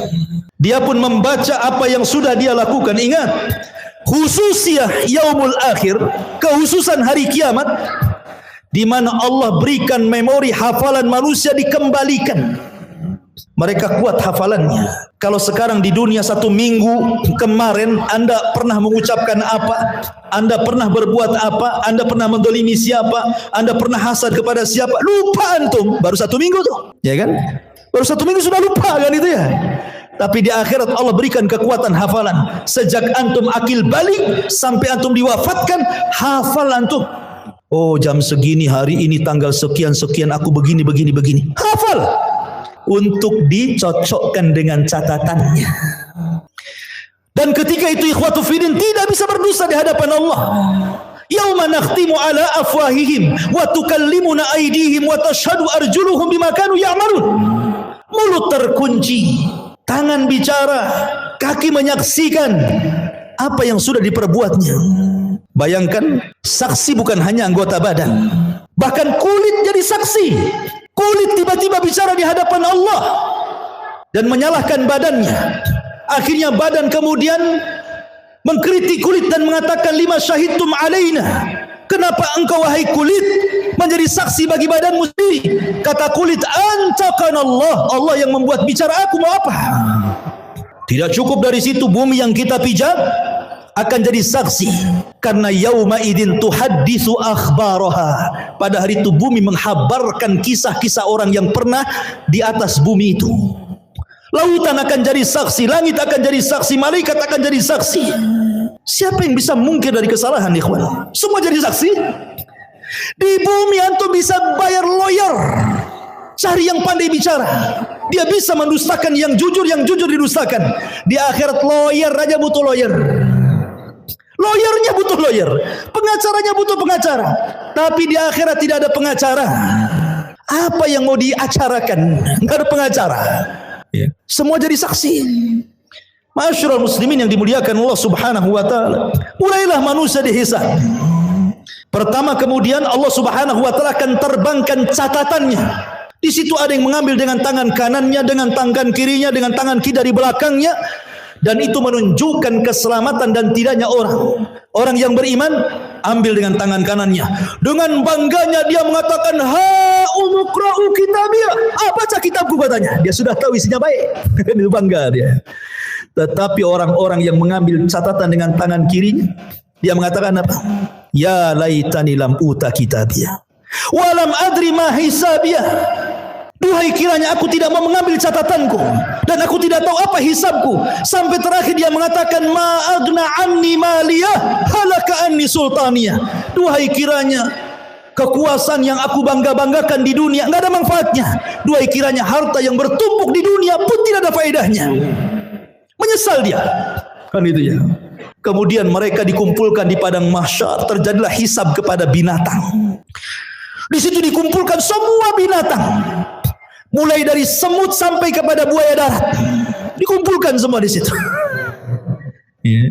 Kenapa? Karena di antara binatang juga ada yang saling mendolimi, yang bertanduk nanduk, yang tidak bertanduk. Buaya makan ular, ular makan binatang lainnya. Binatang ini terus makan makanan sampai ke yang kecil, saling makan memakan. Zalim di antara binatang. Allah Maha Adil. Ada hisab di antara binatang. Yang tadinya kambing yang bertanduk, yang suka nanduk, yang tidak bertanduk, tanduknya dicabut, diletakkan kepada yang tidak bertanduk. Tanduklah seberapa banyak kau ditanduk di bumi. Terjadi hisab. Tapi mereka tidak diadab. Mereka hanya dihisab saja. Setelah binatang-binatang dihisab, Allah mengatakan kunu turaba, jadilah kalian tanah. Orang-orang kafir melihat ketika binatang-binatang habis dihisab jadi tanah, maka mereka mengatakan ya laitani kuntu turaba. Duhai kiranya aku jadi tanah juga lah katanya. Tapi tidak mungkin jadi tanah. Tetap mereka dihisab dan diazab. Ikhwan, manusia akan dikumpulkan selama 50 alfasanah, 50.000 tahun dalam kondisi berdiri. Tidak ada di padang mahsyar itu yang duduk kayak antum gini. Enak kali. Apalagi sambil baring bawa tikar, enggak ada tikar. Posisi mereka berdiri karena Allah mengatakan yauma yaqumun nasu lirabbil alamin. Pada hari itu manusia berdiri menghadap Rabbnya. Kenapa tidak ada yang duduk, tidak ada yang berbaring? Karena kalau duduk maka dia akan tenggelam dengan keringatnya. Berbaring apalagi? Bagaimana tidak matahari diletakkan di atas kepala 1 mil? Ada orang yang bercucuran dengan keringat sehingga tenggelamlah dia dengan keringatnya. Ada yang keringatnya sedada, ada yang keringatnya sepusar, ada yang keringatnya selutut, sesuai dengan amalannya. Sesuai dengan amalannya. Dan hari itu hari yang haus sekali. Makanya orang-orang yang berhasil meminum dari telaga Rasul lam yadma abada, dia tidak akan haus selamanya walaupun matahari di atas kepala. Likulli nabi haudun, setiap nabi punya telaga. Dan yang paling besar telaga Rasul, jumlah gelasnya sejumlah langit di bumi, sejumlah langit yang ada di, sejumlah bintang yang ada di langit. Warna telaganya lebih putih dibandingkan air susu, lebih manis dibandingkan madu. Siapa yang meminumnya tidak akan haus selamanya. Adakah dari umat Rasul yang tidak akan minum? Ada. Ketika ada orang-orang yang hendak mendekati telaga Rasul di padang mahsyar itu, tiba-tiba dihalau para malaikat. Kemudian Rasulullah SAW berteriak-teriak, ummati, ummati, ya Rabbi, itu kan umatku, biarkan mereka minum. Lihat bagaimana rahmatnya Rasul pada umatnya.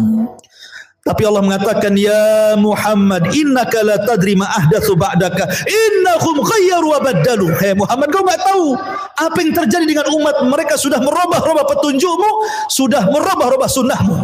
Biarkan mereka tidak minum. Masyarul muslimin yang dimuliakan Allah Azza wa Jalla, manusia akan tenggelam dengan keringatnya.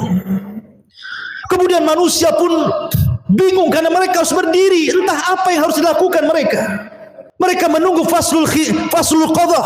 Bagaimana putusan Allah kepada mereka, masih bingung. Akhirnya mereka pun berjalan kepada Adam. Ya Adam, engkau kan bapak kami. Mintalah syafaat kepada Allah. Tidakkah kau lihat?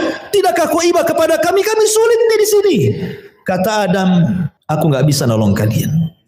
Pergi ke Nuh. Berangkatlah mereka ke Nabi Nuh alaihi salatu wassalam. Nuh juga i'tidar, tidak bisa memberikan syafaat. Kata Nuh, sebaiknya kalian kepada Ibrahim. Temui Nabi Allah Ibrahim alaihi salatu wassalam. Berangkat mereka ke Nabi Allah Ibrahim. Ya Ibrahim, wa Ibrahim, anta khalilur rahman, kau adalah kekasih Allah. Ala tara ila ma nahnu fi, tidakkah kau lihat, tidakkah kau iba melihat kondisi kami? Kata Ibrahim, tidak, aku pernah berdosa 3 kali. Sebaiknya kau datang kepada Musa. Temui Nabi Musa. Berangkat ke Musa. Kata Musa, aku juga tidak bisa karena pernah membunuh orang. Ke Isa saja. Temui Nabi Isa. Isa tidak menyebutkan uzurnya, tapi datangi Rasul Muhammad sallallahu alaihi wasallam. Datanglah mereka kepada Rasulullah. Baru kata Rasul, ana laha, kan ku coba. Rasul sujud di bawah arsy Allah, dengan sujud yang lama sampai Allah datang dan mengatakan irfa ra'saka ya Muhammad, angkat kepalamu wahai Muhammad. Qul tusma, katakan kau didengar. Sal tu'ta, minta kau diberi. Isfa tu syafa, minta syafaat kau diberikan syafaat. Ma'asyiral muslimin yang dimuliakan Allah Azza wa Jalla. Kembali kepada proses hisab. Hisab ini ada dua macam. Ada yang disebut dengan hisaban yasira, hisabnya mudah. Ada yang disebut hisaban asira, hisabnya sulit. Dan ada yang ketiga tanpa hisab. Ada kelompok-kelompok yang tidak dihisab. Karena Rasulullah SAW pernah ditampakkan dari 70.000 umatnya, mereka tidak dihisab, tidak diazab, direct masuk surga. Kemudian ketika ditanya siapa mereka orang-orang yang tidak dihisab itu Rasul, kata Rasul, alladzina la yastarqun wa la yaktawun wala yatatayyarun wa ala rabbihim yatawakkalun, orang yang tidak minta diruqyah, tidak minta dikai besi panas yang digunakan untuk perobatan, dan tidak tatoyur menjadikan sial dan hoki kepada sebuah benda atau suara, dan mereka senantiasa tawakal kepada mereka. Orang-orang yang masuk surga tanpa hisab dan adab, tidak akan dikumpulkan di padang mahsyar, direct masuk surga. Tetapi orang-orang yang hisabnya sulit dan orang yang hisabnya mudah tetap di padang mahsyar. Cuman mereka tidak sampai 50.000 tahun, tergantung hisabnya. Kalau hisabnya mudah sebentar saja, karena umat Islam orang-orang yang beriman hisabnya cepat. Allah hanya menghisab manusia itu setengah hari.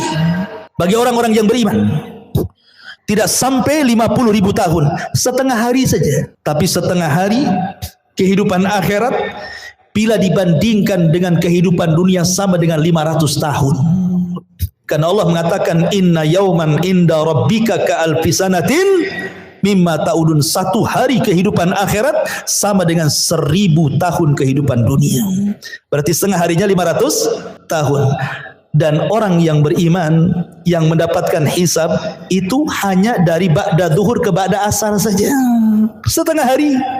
Tapi setengah hari kehidupan akhirat, bukan setengah hari kehidupan dunia. Ya, 500 tahun juga. Makanya orang-orang miskin lebih dahulu masuk surga setengah hari dibandingkan orang kaya. Orang kaya nunggu dulu 500 tahun baru masuk surga. Orang miskin dah masuk surga. Kenapa? Pertanyaannya berat. Min aina iktasabahu wa fima anfaqahu. Dari mana kau dapatkan harta itu? Kemana kau belanjakan? Kan itu ya. Banyak pertanyaannya. Kos-kosan 5-5-nya ditanya. Kan itu ya. Antum punya apa lagi? Mobil 3. Direntalkan, semua ditanya. Dari mana kau beli mobil itu? Kemana kau belanjakan? Semua ditanya. Akan ditanya semuanya.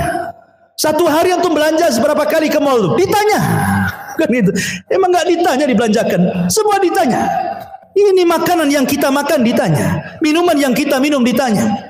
Makanya Allah mengatakan falyangduril insan ila ta'ami, hendaklah manusia melihat kepada makanan yang dimakannya, karena semua akan ditanyakan. Allah mengatakan dalam Al-Quran, dalam surah Al-Hakumut Takatsur, la tus'alunna yawma idzin anin na'im, akan ditanya pada hari kiamat itu semua nikmat yang Allah anugerahkan kepada kita. Ingat, hisab itu ada dua cara.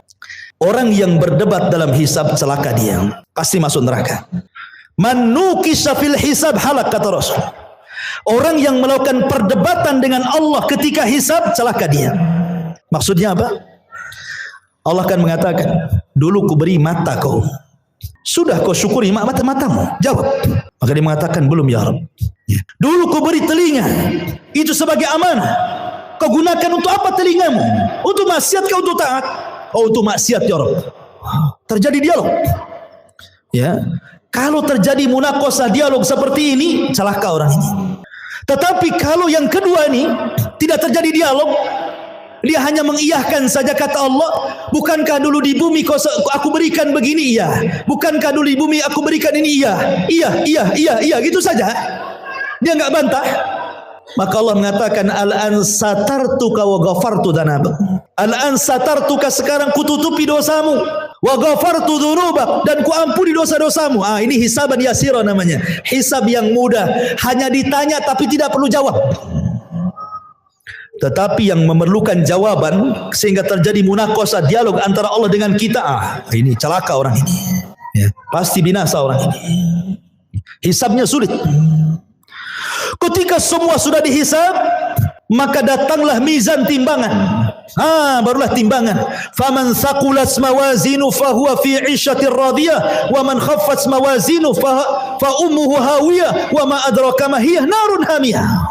Siapa yang berat timbangan baiknya, maka dia dalam kehidupan yang diridai masuk surga. Tapi siapa yang berat timbangan buruknya, dipastikan masuk neraka. Ma'asyiral muslimin, setelah terjadi penimbangan amal, maka manusia mulai dikelompokkan tuh dengan sesembahannya masing-masing. Nyembah apa antum di bumi? Nyembah pohon, bersama pohon itu. Nyembah ular sendok, bersama ular sendoknya. Nyembah apa lagi? Batu, bersama batunya. Semua orang dikumpulkan dengan sesembahannya. Dan ketika orang-orang kafir, orang munafik, orang yang beriman sudah terkelompok-kelompok, maka Allah mengatakan wasiqal ladzina kafaru ila jahannam zumara. Giring orang-orang kafir itu, masukkan ke neraka saja. Mereka tidak akan sempat meniti siratal mustaqim.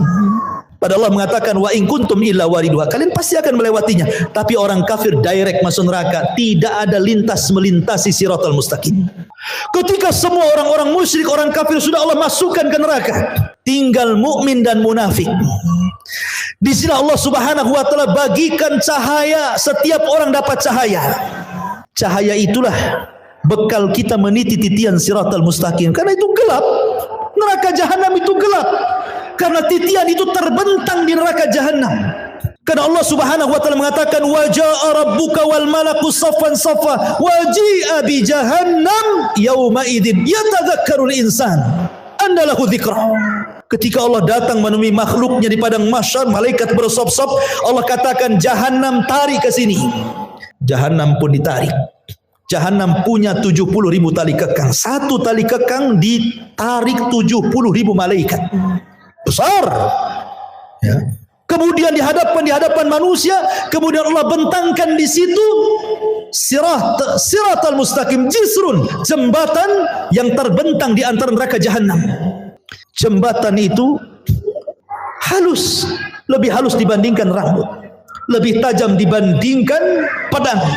Bahkan jembatan itu akan berlenggak-lenggok, dia tidak diam dan licin. Hanya orang-orang yang ditakdirkan bisa melintasi titian itu. Dan yang pertama meniti jembatan itu adalah Nabi SAW. Ketika Nabi SAW sudah meniti sirat, maka Nabi akan berdiri di ujung titian yang sudah dia sampai di situ, di kontara. Setiap ada umatnya lewat, Rasul mengatakan, Ya Rabbi salim salim, Ya Rabb selamatkan, selamatkan, selamatkan, selamatkan. Saking kasihannya Nabi dengan kita. Ada yang melewati titian seperti kilat, sudah sampai di sana, gitu ya. Ada yang seperti angin, sudah di sana. Ada yang seperti kuda balap, sudah di sana. Ada yang seperti lari kencang. Ada yang merangkak-rangkak. Ada yang terkena kalalib. Ya. Ada yang kemudian jatuh berdiri, ada yang kemudian nyemplung dari titian itu ke jahanam. Kata Rasul ketika duduk bersama para sahabatnya, ada semacam bunyi besar, tur gitu ya. Kata Rasul mengatakan, tahukah kamu itu suara apa? Sahabat mengatakan, tidak tahu wahai Rasul. Itu batu segede unta 70 tahun yang silam jatuh dari titian dan baru sampai sekarang di intip neraka jahanam. Artinya kalau orang jatuh dari titian sampai neraka itu 70 tahun itu baru sampai di dasar jahanam. Naudzubillah. Ya. Ma'asyiral muslimin, maka satu persatu orang-orang munafik diberikan cahaya, orang-orang beriman diberikan cahaya. Orang munafik diberikan cahaya, kadang padam, kadang terang, kadang padam, kadang terang. Ketika berjalan mereka mengatakan naktabis min nurikum, hai orang yang beriman, tunggu dulu aku ikut cahayamu. Kata orang beriman, ambil lagi kau cahaya di belakang, katanya.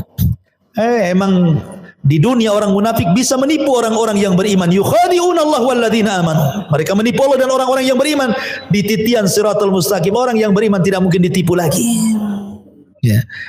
Ma'asyiral muslimin, ketika semua terseberangi semuanya, sampailah mereka di sebuah tempat namanya Kontoroh. Kontoroh itu depannya pintu surga. Sampai di sini keletihan orang-orang yang beriman? Tidak. Di sini ada kisos. Di sini Nabi SAW mengatakan, atadruna mal muflisu hadil ummah, tahukah kamu siapa yang bangkrut dari umat ini? Kata sahabat, ya Allah saja orang bangkrut, orang yang gulung tikar, orang yang kalah, orang yang usahanya bangkrut, bankrupt dan yang lainnya. Kata Rasul, bukan itu. Orang yang bangkrut adalah orang yang datang pada hari kiamat membawa pahala solat, pahala zakat, pahala sedekah, pahala puasa, pahala ini, pahala itu. Tapi di satu sisi dia pernah mendolimi si fulan, mengambil harta si fulan, menumpahkan darah si fulan, mencaci maki si fulan, merendahkan si fulan. Akhirnya di kantor ini terjadi kisos. Padahal depan pintu sorga tuh. Supaya orang yang masuk sorga mendapatkan keadilan, supaya dalam hatinya tidak ada lagi dongkol dengan kawannya, supaya ketika masuk sorga di wanaza'na ma fi suduruhum min ghillin ikhwana, Allah cabut perasaan dengki sehingga menjadi bersaudara dalam sorga. Karena orang-orang penduduk sorga itu satu hati.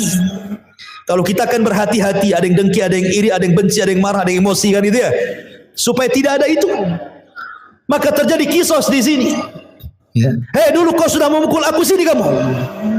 Mana pahalamu? Diambil pahalanya. Nih dosaku. Ketika kemudian dia sudah tidak punya pahala karena sudah dikasihkan orang banyak, karena banyak yang didolimi, dia mengatakan, mana pahalamu? Aku tidak punya pahala, sudah habis. Kalau gitu ambil dosaku saja, katanya. Oh gitu ya. Fa in faniyat hasanatuhu, kalau sudah habis kebaikannya, maka enggak dilempar dosanya kepada dia. Pada sudah dikontoro, dilempar lagi ke belakang ke neraka. Ketika kisos sudah terjadi, ini kisos sesama orang yang beriman ya. Kalau kisos dengan orang kafir, kisos dengan binatang, dolim kepada binatang, dolim kepada orang kafir, dolim sesama orang kafir, dolim orang-orang yang beriman kepada orang kafir atau orang kafir kepada beriman, ini sebelum titian. Sebelum titian, nah itu dolim di situ. Kisosnya itu. Tetapi di kantor itu hanya khusus orang beriman saja, karena sudah mau masuk surga masalahnya. Bahkan orang-orang yang dibunuh akan datang menghadap Allah tanpa kepala. Dalam hadis Abdullah bin Abbas radhiyallahu anhu itu, tangan kirinya membawa kepalanya. Walaupun ketika di bumi tidak dibunuh dengan cara dipenggal kepala.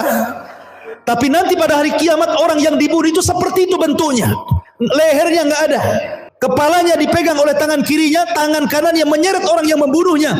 Kemudian menghadap Allah dan mengatakan, Ya Rabb, sal hadza lima qatalani. Tanya orang ini, kenapa kau bunuh aku? Kenapa dia bisa membunuhku? Dan bayi-bayi yang dilempar hidup-hidup kemudian mati, seperti orang-orang yang punya anak dari hasil zina kemudian malu, dilemparlah anak itu ke solokan, ke tong sampah, ke kerdus, akhirnya mati.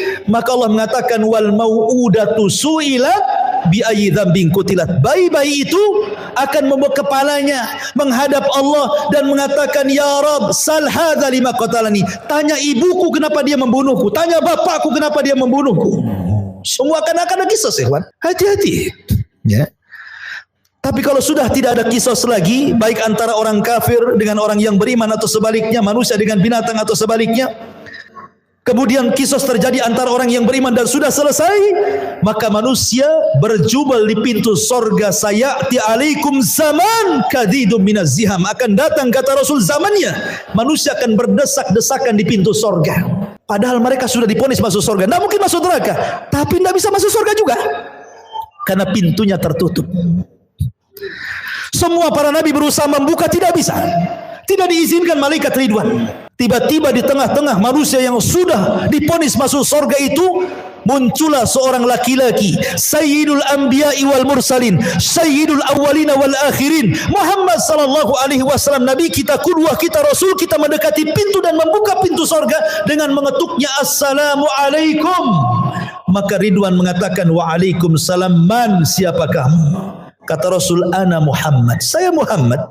Kata malaikat Ridwan, bika umirtu alla aftah li ahadin qablak. Aku diperintah Allah untuk tidak membuka pintu surga kecuali kau yang minta. Kata Rasul, ana awal man aftatihu babal jannah. Sayalah orang yang pertama kali membuka pintu surga. Dibentanglah pintu surga. Pintu surga ini ada yang meneriak, ada yang berteriak. Jadi Allah Subhanahu wa taala meletakkan para pemanggil di pintu-pintu surga. Kalau dia ahli salat, duya min babis salat. Hei, pakar-pakar salat, kau ke sini, masuknya di sini, jangan di situ. Yang pakar puasa sunnah, puasa Senin Kamis, Ayyamul Bid Daud, pokoknya ahli puasa, ada pintunya dari pintu royan. Ahli puasa, sini-sini dari pintu royan, jangan pintu itu. Pintu jihad mengatakan, hei yang mati syahid lewat sini. Pintu tobat, hai yang tobat lewat sini. Masing-masing pintu itu menyeru kepada keahlian ibadahnya masing-masing. Dan sorga itu memiliki 8 pintu. Berbeda dengan neraka 7 pintu. Kenapa? Biar menunjukkan bahwa rahmat Allah lebih luas dibandingkan murkanya. Makanya dibuat pintu sorga lebih banyak dibandingkan pintu neraka. Karena Rasul mengatakan, Allah berfirman, Inna rahmati wasiat ghadabi. Rahmatku lebih luas dibandingkan murkahku. Ma'asyiral muslimin, ketika ada orang yang berdiri di pintu sorga, dia berdiri nih, dia nggak mau masuk sorga. Kata Allah, udkhulul jannah bi rahmati, masuk ke dalam sorga dengan rahmatku. Orang ini mengatakan, ya Rabb, oh enggak, saya nggak mau masuk sorga dengan rahmatmu ya Rabb. Kalau masuk sorga karena rahmatmu itu bagi orang yang melakukan dosa, kemudian bertobat, kau kasih sayangi dia, akhirnya kau katakan masuk dengan rahmatmu. Aku ini nggak pernah berbuat dosa. Aku ingin masuk surga dengan amalanku. Wow, dia merasa bangga dengan amalannya. Karena aku nggak pernah berbuat dosa, masukkan aku dengan amalanku, katanya. Baik, kata Allah. Hitung amalanmu berapa? Dihitung amalannya. Rupanya amalannya tidak sebanding dengan satu nikmat yang Allah berikan, nikmat penglihatan. Karena amalannya lebih banyak daripada melihat. Karena takut dia tidak bisa masuk surga dengan amalannya. Kalau gitu, ya Rabb, masukkan aku dengan rahmatmu ke dalam surga, katanya. Ya, karena masuk surga itu karena rahmat Allah. Kata sahabat, wala anta ya Rasul, termasuk engkau wahai Rasul, termasuk saya. Allah masukkan saya ke surga karena rahmatnya. Tapi Allah masukkan ke neraka karena keadilannya. Ma'asyiral muslimin yang dimuliakan Allah Subhanahu wa taala. Ketika kemudian penduduk surga masuk ke dalam surga, kemudian malaikat surga mengatakan, salamun alaikum bima sabartum fa ni'ma uqbaddar. Keselamatan bagi kalian, wahai penduduk sorga. Pertama kali tahiyatus salam. Salamun qaulan mir rabbir rahim. Allah pun mengucapkan salam. Orang-orang tertentu saja mendapatkan salam di dunia itu. Seperti Khadijah, istri Nabi. Kata Nabi SAW, Rabb dan Jibril menitipkan salam kepadamu ya Khadijah. Wah, tidak semua dapat salam dari Allah dan malaikat Jibril itu. Hanya orang-orang tertentu seperti Khadijah, karena Rasul yang mengatakan Allah dan Jibril menitipkan salam. Tapi orang masuk surga semua akan dapat salam dari Allah. Salamun qaulan mir rabbir rahim. Ya, mereka dapat salam. Dan salam itu artinya selamat, karena di surga tidak ada aib. Di surga itu selamat semuanya, tidak ada orang yang lisannya kotor, tidak ada di surga itu. Tidak ada tukang gibah, tukang gunjing, tukang caci, tukang maki, tukang merendahkan, tidak ada. Tidak ada yang dendam, tidak ada. Sampai kepada istri-istri tidak ada cemburu kalau antum bersama bidadari. Karena semua jadi salam, selamat semuanya. Selamat aib, dari aib selamat. Antum tidak kencing, antum tidak berak, antum tidak meludah, antum tidak mengeluarkan dahak, antum tidak ada congeknya, bahasa gitu. Pokoknya selamat badannya. Sampai-sampai ditanya Rasul, kalau hari-hari makan minum, cemana beraknya, cemana kencingnya? Kata Rasul, berak dan kencingnya dengan keringat. Dengan keringat. Dan keringatnya seperti minyak misi, itulah berak dan kencingnya penduduk sorga, katanya. Wah, luar biasa. Ya. Selamat badannya. Wanitanya tidak haid, tidak ada nifas, tidak ada bau ketiak di sorga itu, semua wangi. Dunia antum harus bawa-bawa apa tuh? Kadang-kadang dikasih kapur barus ketiak di bumi kan gitu ya. Di sorga nggak ada bau, nggak ada bau-bau di sorga itu, karena selamat badannya. Ya. Di surga tidak ada nenek-nenek. Di zaman Rasul ada nenek-nenek datang kepada Rasul, aku masuk surga enggak Rasul? Kata Rasul, nenek-nenek enggak masuk surga. Nenek ini menangis, pergi dia. Kemudian Rasul mengatakan kepada sahabat, bilang sama nenek itu, bukan berarti nenek itu enggak masuk surga, maksudnya di surga enggak ada nenek-nenek. Bacakan ayat inna ansha'nahunna insha'an wa ja'alnahunna abqara uruban atraba. Kami jadikan nenek-nenek jadi gadis-gadis usianya 33 sampai 34. Semua sama usianya segitu. Ya. Dan surga itu nikmatnya yazdah, bertambah dan bertambah. Ada sukul jannah, pasar surga. Pasar ini setiap Jumat kalau di bumi, kalau di surga namanya yaumul mazid, hari tambahan nikmat. Semua penduduk surga ke pasar, yang laki-lakinya itu berjumpa dengan kawan-kawannya di pasar itu. Kemudian ngobrol cerita pengalaman antum di dunia. Oh, kita kan pernah ngaji di Odessa dulu. Kenal nggak antum di samping saya? Nanti itu bicarakan semua itu. Akan teringat dengan kehidupan dunia. Jadi pembicaraan nanti di pasar itu, pembicaraan kita di dunia, obrolan kita, bercandaan kita, semua akan dibicarakan di pasar surga itu. Di pasar surga itu ada jual beli, ya. Hanya untuk berjumpa dengan kawannya, ngobrol, minum, makan di situ enak-enak. Kemudian sebelum pulang habbar riyah. Tiba-tiba Allah Subhanahu wa taala hempaskan angin, membawa debu, kemudian mengenai jasad-jasad orang yang ada di pasar sorga itu, fayazdad husnan wa jamala, maka dia akan bertambah gantengnya, bertambah sehatnya, bertambah kekarnya, bertambah indah. Ketika pulang istrinya enggak kenal. Laqad izdastum husnan wa jamala. Wahai suamiku, kenapa kau makin tampan, makin ganteng, makin itu gitu. Dalam kisah Israiliyat disebutkan, ini Israiliyat lagi ya. Jadi di pasar-pasar surga itu banyak gambar macam-macam. Ya, mungkin kalau di dunia itu antum tahu tukang cukur kan banyak tuh gambarnya kan. Ada yang jenis begini rambutnya, jenis begini rambutnya, jenis begini kan banyak tuh. Tinggal tunjuk saja, cukur saya seperti ini. Nanti dicukur kayak gitu kan. Nah di surga itu akan dibentuk tuh macam-macam gambar yang ganteng-ganteng itu, tinggal nunjuk saja Anda akan seperti itu. Itu cerita Israiliyat. Ya, ya. Oh kayak gitu. Kayak siapa? Antum kayak Abu Humairah, jadilah Abu Humairah. Nggak mau lah gemuk gitu. Jadi mereka pulang itu berjumpa dengan istrinya, kata istrinya, laqad izdaztum husnan wa jamala. Hei suamiku, kenapa kau makin ganteng? Kata suaminya, kau juga kenapa makin cantik, katanya. Jadi setiap minggu kenikmatan itu bertambah, makin ganteng, makin ganteng, makin ganteng. Makanan hari ini kalau dimakan besok lebih nikmat, kalau dimakan lusa lebih nikmat, dimakan lusanya lagi lebih nikmat, makin nikmat. Coba antum makan mangga, dibiarkan 1 bulan. Hari ini makan mangga, besok mangga dibiarkan 1 bulan. 1 bulan depan antum makan tuh mangga. Nanti atau setahun antum ada tinggal peloknya saja itu kan. Di sorga itu makin hari makin nikmat. Ya, kan luar biasa tuh. Makin hari makin ganteng. Coba antum hari-hari ke pasar sini, makin ganteng atau makin kusut tuh?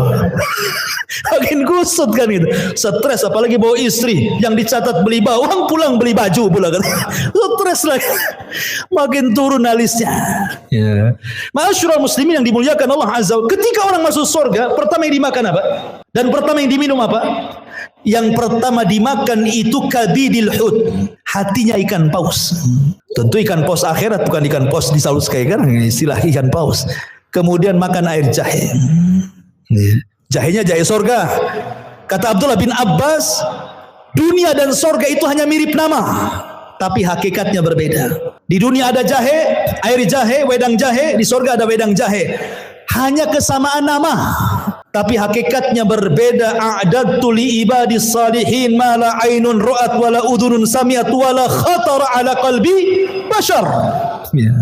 Kenikmatan di sorga itu tidak bisa dilihat mata, didengar telinga, terlintas pun tidak. Bagaimana caranya menggambarkannya? Jadi hanya kemiripan nama saja. Di sorga ada pisang, di dunia ada pisang, tapi pisang sorga beda rasanya. Di sorga ada madu, di dunia ada madu, beda madu sorga. Di sorga ada khamar, di dunia juga ada khamar, beda. Khamar di dunia ini paling rendah sakit kepala orang minum, paling tinggi teler tidur di got. Ya. Tapi khamar di sorga itu ladzatul lisyaribin, lezat bagi peminumnya, lezat. Ya, ma'asyiral muslimin, dan di sorga Allah sudah peruntukkan 1 orang mendapatkan 2 istana minimalnya. Karena Allah mengatakan waliman khafa maqama rabbih jannatan, bagi orang yang takut Allah sediakan 2 istana. Dan dia akan mendapatkan nikmat yang besar sebagaimana ahlun nar akan mendapatkan azab yang besar. Ketika penduduk sorga, idza dakhala ahlul jannatal jannah wa idza dakhala ahlun narun nara, apabila penduduk sorga masuk ke dalam sorga, penduduk neraka masuk ke neraka, ji'a bil mauti ala suratil kabsi, didatangkan kematian dalam bentuk kambing gibas, disembelihlah kematian itu sehingga tidak ada kematian lagi. Maka datanglah penyeru kepada penduduk sorga, ya ahlal jannah la mautalakum, Wa ya ahlan nar la mauta lakum. Hei penduduk surga tidak ada kematian. Hei penduduk neraka tidak ada kematian. Maka penduduk surga akan mendapatkan nikmat selamanya dan penduduk neraka akan mendapatkan azab selamanya. Itulah ringkasan perjalanan manusia dari kelahiran sampai wafat, sampai di padang mahsyar, sampai masuk ke dalam surga dan neraka. Tentu yang saya ceritakan ini bagian kecil, hanya gambaran. Karena hakikatnya jauh dibandingkan yang diceritakan. Sehebat apapun orang menggambarkan surga menyelisihi gambarannya. Karena surga tidak bisa dibayangkan. Kita hanya menukilkan sabda-sabda Nabi, ayat-ayat Al-Quran. Beginilah gambaran surga. Karena tidak semua dibentangkan. Ya. Oleh karena itulah perlu keimanan yang kuat tentang adanya hari akhir. Makanya di antara satu dari rukun-rukun iman, al-imanu bil yaumil akhir.